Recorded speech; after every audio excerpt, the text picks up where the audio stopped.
Pastor Saige Zayamu with me in the studio, like I said earlier. Thank you very much for coming on the show, Pastor.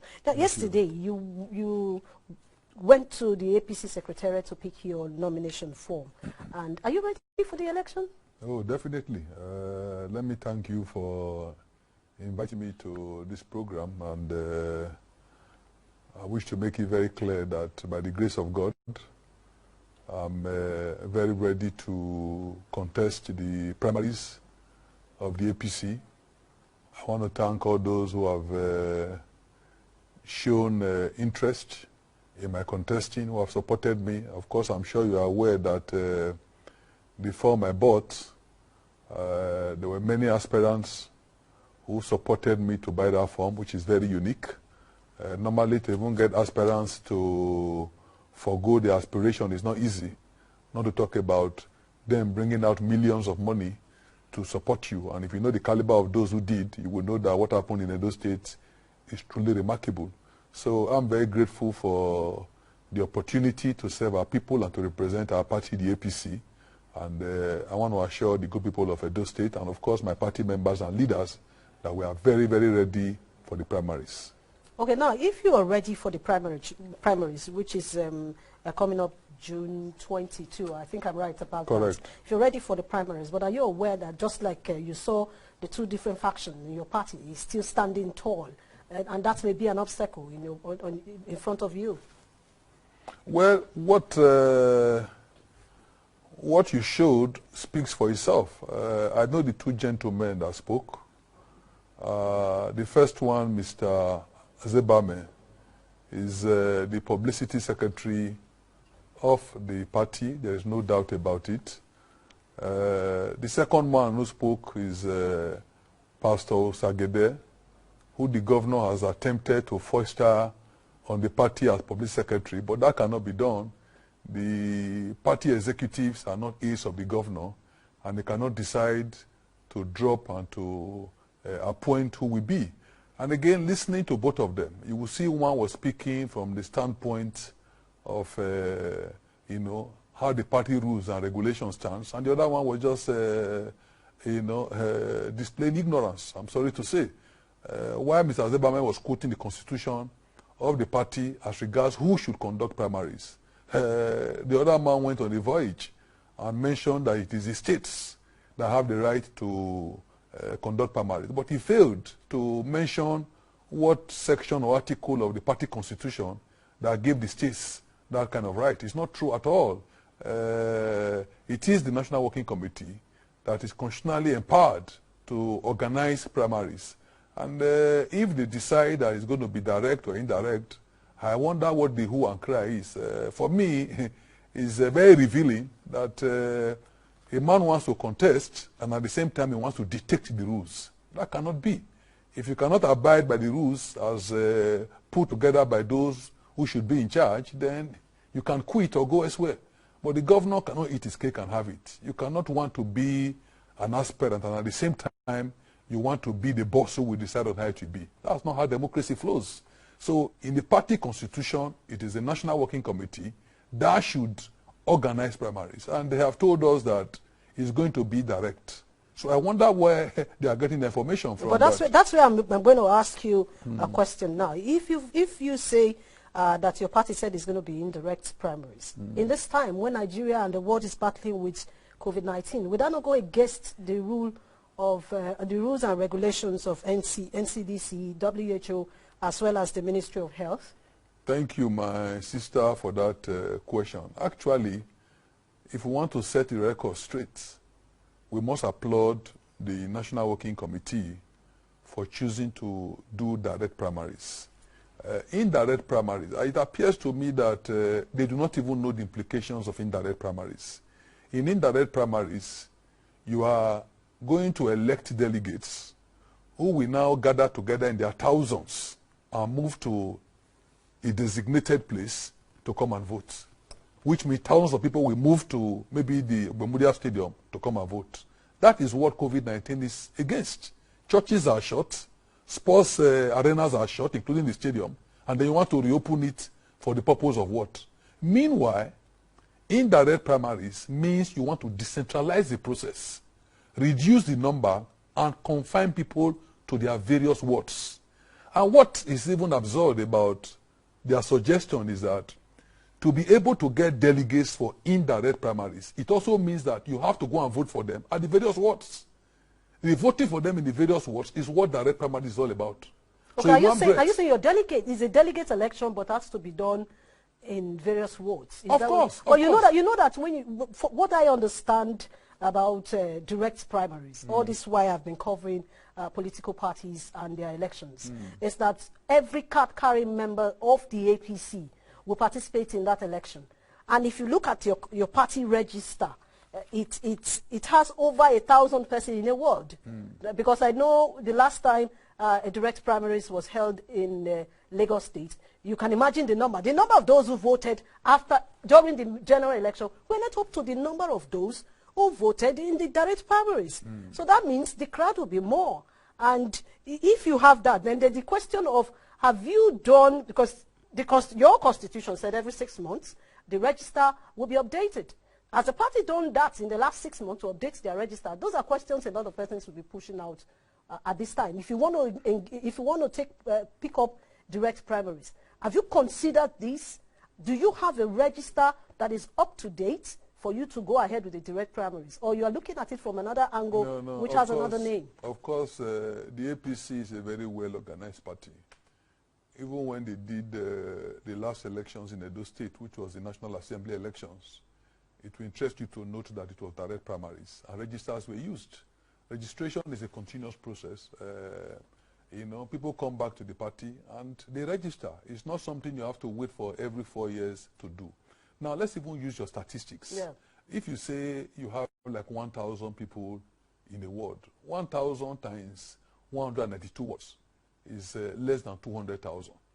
That itself is manageable because they are not gathering together. They will be confined to their various wards.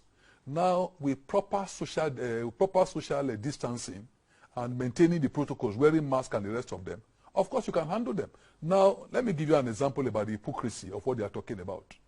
They have moved market women from their markets under the excuse that they want to fumigate, and they have carried them to schools that are smaller in space to these markets. If you go to markets in Edo State, they are congested. In every market, you will see a population of nothing less than 5,000. And we are doing that day by day.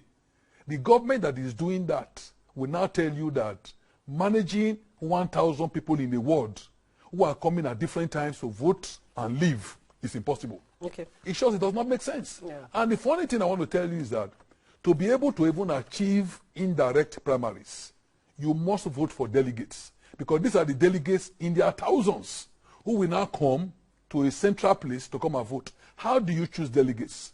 It also means that this 1,000 people you are talking about, we have to vote for them.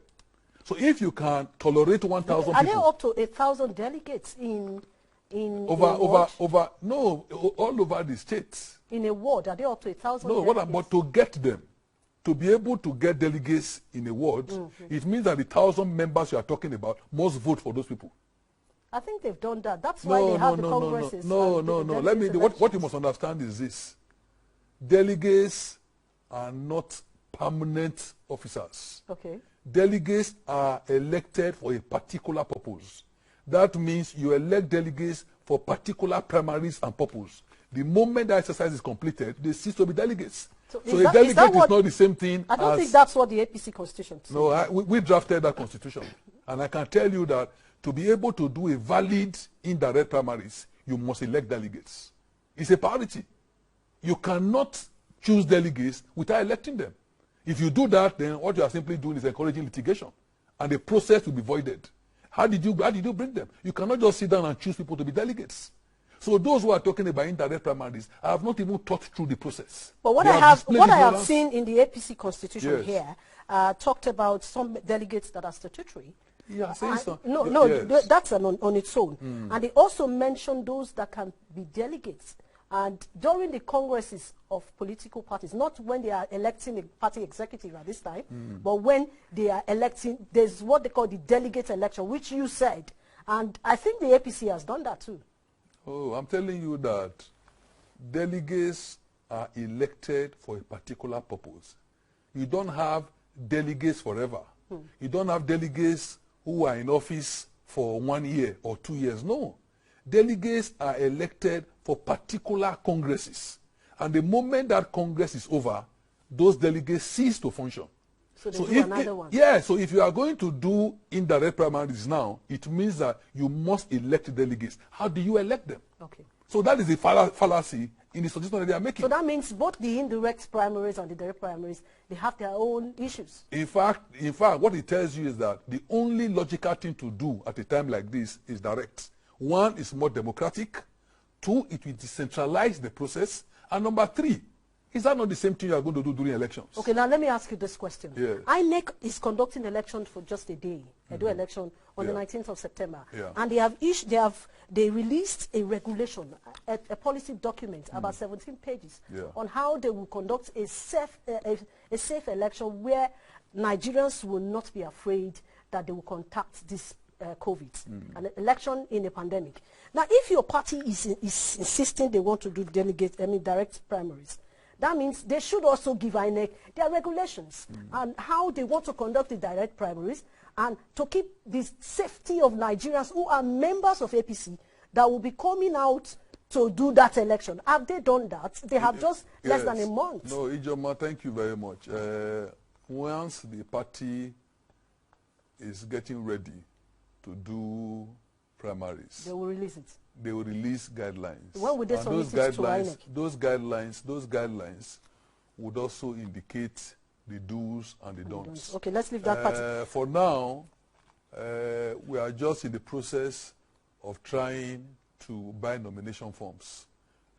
Before that process started, the party did not even have aspirants, because you can only become an aspirant when you have bought the form. Now, officially, we have 2 aspirants. At the close of nomination, the party will now know the number they are dealing with.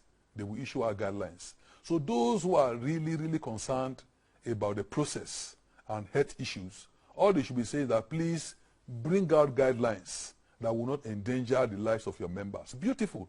But when you are not even waiting for that, and you begin to say it's not possible, and what you are advocating is even worse than what the party is suggesting, then it means that your motive is suspect. And for many of us, we just see it as people who want to impose their will. You can't do that.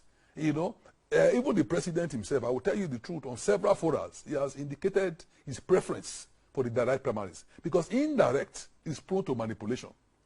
Prone to manipulation. You don't want all the members to come in. You want to select some delegates. But do you have, you know, I asked a question. Does the APC in Edo have updated register? Of course, I'm telling you. They have not updated register in the last 6 months. I'm telling you that we keep records and it's done on a regular basis. Every 6 months. If the last election, we were able to do direct primaries and nobody complained, what makes you think that we can't do it now? So do you have access to our records to be able to say that we don't have up-to-date records? If the party has not got, then fine. But they have not told you that they don't have. And we're a responsible political party. So I don't think it's something that anybody should worry about. The party in choosing this option, they know the implication, they're prepared for it. All right. And now this is the best option for this time. Let's leave that option of direct or indirect. Now, there's a question that has been going on, which I need to ask. But I think today, we have a report where some local government chairmen sat together and they spoke. Let's listen to it shortly. Then I would like you to also react to that, because they are asking for your membership as an APC member. Some of them said you are not even a member of the party. So let's listen to them. Okay. We, the local government area party chairman of All Progressive Party, APC in Edo State, wishes to inform the general public, for the avoidance of doubt, that the purported agreement to return Pastor Eze Iyamu as a consensus candidate of All Progressive Congress in Edo State is totally false and without foundation. Pastor Eze Iyamu is not a member of our party. He led his followers out of All Progressive Congress in 2014 and even contested the governorship election on the platform of People Democratic Party PDP in 2016 election, which he lost. The purported waiver granted to him by the National Working Committee of the party is ultra-virus, null and void, as Article 31 of the party constitution conferred that power of the National Executive Committee of the party, beside the condition for waiver prescribed by the party constitution, have not been met. The truth is that Pastor Osagie Izeyamu recently joined Edo People's Movement, EPM, which is a group organized by Comrade Adams Oshomole to destabilize APC in Edo State. The party has a constitution, and the constitution made provision on how things are done, including registration of new members. We call on President Mohamed Buhari to call Comrade Adam Oshomole to order, because Article 21 of the constitution of our party tells us that personalization of creating party organ at any level within the party, as Comrade Oshomole have done in Edo State, is an offense against the party. All right, that's exactly what happened in Edo State this, I think this afternoon. They called themselves chairman of local government, and you just saw that. So what they are saying now is that you are not a member of the APC. Are you a member of the APC? Of course I'm a member, but let me react to the clip you just showed. The man who was speaking is Mr. Ben Ugumo, and you can ask him. I actually brought him from the PDP into the APC. I made him a member of the APC. And when you see somebody who used to be a former local government chairman now speaking for the so-called governor's faction, that tells you that they practically have nobody. They say they have a chairman. I'm surprised he's not there. Perhaps he has now realized that he has truly been suspended from the party. If not, one would have thought he would have been there. And you don't see any serious government official, including the man who claimed to know about the party rules and was trying to speak on behalf of the police secretary of the party. Now, I was one of those who not only formed the APC, but drafted the constitution of the APC. And many of these people don't read. They have not sat down to even read the constitution of the APC. The APC, apart from being a progressive party, was deliberately formed to be a mass organization.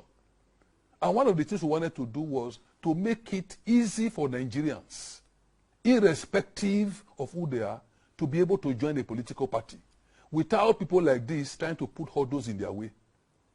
Politics is a game of number. Okay. Ideally, no, I want to make a point. Ideally, you want to welcome people to a party. So if you go and look at the constitution of the APC, Article 9, you will find out that, unknown to them, you can go to your ward and register, or you can even do online registration. Yes. The essence of this is to ensure that nobody is deprived. Now, I'll tell you what happened. When I was coming back to the APC, I found out that the governor was so apprehensive, perturbed, afraid. And all my attempts to reach out to him, to allay his fears, was not possible. He refused to see me. At the end of the day, I said, well, when we were putting the party together, the governor was not there. So I will allow somebody that is just a beneficiary of a house that we built stop me from going back to my house. So we went in and we entered. But knowing the rules, I went to my ward chairman, Mr. Oghogho, in Ugboko ward in Orion. And I said, Chairman, I'm coming back. Can I have a party card? And he said, we are overjoyed. And some days later, they brought me a party card. And so the day I was declaring, I raised up my card and I said, gentlemen, what I'm doing in this declaration is just a mere ceremony. But the truth about it is that I've actually gone to my ward to go and register and look at my card. And they were shocked. And then the next thing, I heard them saying, no, they don't know who gave him that card. And of course, I also heard the story that they called the ward chairman, beat him up, and said, why did you give a card? So when I saw all the controversy, I said, well, maybe these people don't understand that in the APC constitution, there's even an alternative. And so I applied. I said, okay, rather than allow my registration to put this ward chairman in trouble, and they go and expel him from the party, which they can do because they are very vindictive, let me do online. Online registration, they cannot quarrel with it. I have the slip, I have the registration number, my name is on the portal of the party, and I did that. They've carried that chairman to go and swear to an affidavit. Oh, we don't do the card that you gave him, you know, is fake. You are not aware of it. But unknown to them, I don't even need to rely on that card. I have registered online. I have a number. My name is on the portal, and nobody, can challenge my membership of the party. All right. So they are what they are just doing is an exercise in futility. Okay. As a follow-up to that, before I let you go, because we have limited time now, we have just 3 minutes on this segment. As a follow-up to that, your party constitution says you have to be a member of the party for 1 year before you can be allowed to participate in election as a candidate for governorship. That's governorship, senatorial seat, National Assembly. Now, you have spent less than that. I think it was in November you celebrated your comeback to the APC. And between November and now, that's like 6 months. So how come you did not complete the 1 year as mandated by your constitution? You know, my sister, I would not quarrel with you because you are not an APC member, and I don't expect you to read our constitution. Why not? I have it and I read it. Yeah, but I have your constitution in me because I am a political reporter. If you read it, yes, you will know that there's nowhere in the APC constitution where what you said exists. It does not. No. Okay, well, let me go it does not exist. Let me open the constitution Please for do. you. It does not exist. There are things that is supposed to be done. No, it's not there. If it is not there, what about section? I'm telling you, it's not there. If you think it's there, quote it. It's not there. If it is not there, what about section 13.4? What does this say? 13.4.15, where you talked about waiver, because a lot of people said you were granted a waiver. No, read what it says. Yes, what it said there is subject to the approval of the National Executive Committee. The National Working Committee may, in special circumstances, grant a waiver to a person not otherwise qualified under Article 31 of this constitution. Now, my sister, apart from being a politician, I'm a lawyer, and I also told you, not only was I one of those who drafted that constitution, I was the vice chairman of the Constitutional Drafting Committee. First, there is nowhere in the APC constitution where it is said that you need to spend a number of days before you can contest. It's not there. Okay. People are just carrying what is in the PDP constitution into the APC constitution. The PDP, they have such in their constitution, but not the APC. It is not there. So number two, let me educate you. Number two. Okay. The waiver you are talking about is for those who are not ordinarily eligible to contest. That waiver that you are even talking about, if you go and read it, and I encourage you to get a lawyer to read it for you, that waiver is even talking about those who are not members of the party, who ordinarily do not qualify to contest, but by waiver, they can contest. Now, I did that just to be on the side of caution. Because, they gave you a waiver? No, listen, I deliberately asked for it. Okay. Because I know that people can be very mischievous. But as a lawyer, I have gone through the APC constitution, which, to the glory of God, I was one of those that drafted it. And I know that there is nowhere in the constitution that puts that burden or barrier. You know, but people just erroneously believe that there is somewhere in the constitution that says you must spend 1 year or you must spend 6 months. It's not there. The waiver you are even talking about is actually giving powers to the party that somebody who is not even a member of the party can be given a waiver. If yes, that is what if you know, because we don't have time, if you know that you are qualified, why did you ask for a waiver? Listen, that's good. I asked for that because the party in the past have used guidelines. But let me tell you, I'm a lawyer. Your guidelines cannot supersede your constitution. The grand norm of the APC is the constitution. But sometimes, in drafting guidelines, we overlook what is in the constitution and we try to bring in things that are not in the constitution. Okay. And you see, because of the movement between political parties, and I must confess to you that there are many of us in the APC who were once in the PDP. So a lot of times, when we are thinking, we are still thinking as if we are in PDP. You know, so the clauses in PDP we are still bothered about them without taking into consideration the particular clauses in the APC. All right. So, final word. What do you have for your supporters getting ready for the primaries? Well, it's been a lot of anguish and sorrow for leaders of our party in Edo State. There's nothing as sad and unfortunate as when you help somebody to office and the moment he gets there, he says, get out. That's the problem that we have had in our state. All right. We have 2,627 polling units, and the governor votes only in one. So to be able to emerge as governor, it means that your party men must support you in various units. So it's very unfair when you win, you now shut the door. All right. The political class in Edo, especially in APC, have been derided by the present governor as people who are trying to steal money from him, people who are trying to collect money from him, and he has more or less alienated himself from the party. So there's a lot of disillusion, a lot of anger. And what I have come to do is to offer hope and respect, not only for party members, but even to our people, that the unnecessary rancor that they are seeing right now will be a thing of the past. All right, Pastor. We will focus on governance Pastor, so that our people can enjoy the dividends of democracy. Thank you very much, Pastor Osaige Izayamu. I hope I will be having you on this program some other time again. Thank you. But this time we'll do business. Thank you. Thank you very much. Well, that's the much we can